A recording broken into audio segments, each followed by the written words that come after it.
Hi అండి అందరికీ. నేను ఈరోజు మిక్స్డ్ వెజిటబుల్ కర్రీ చేస్తున్నానండి. ఇందుకోసం స్టవ్ మీద ప్యాన్ పెట్టుకొని ఆయిల్ వేసుకున్నాను. జీలకర్ర, ఆవాలు, కరివేపాకు, ఆనియన్ వేసుకొని కలుపుకున్నానండి.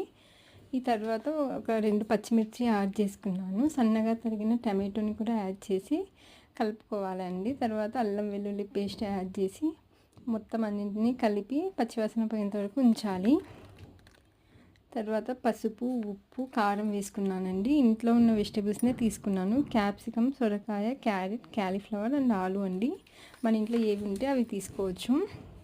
వీటన్నింటినీ వేసుకొని ఆయిల్లోనే జస్ట్ ఒక 5 మినిట్స్ మగ్గేలాగా చూసుకోవాలండి. తర్వాత మళ్ళీ 1 గ్లాస్ వాటర్ పోసుకొని వాటర్లో ఒక 10 మినిట్స్ బాగా బాయిల్ అయ్యేలాగా చూసుకోవాలండి.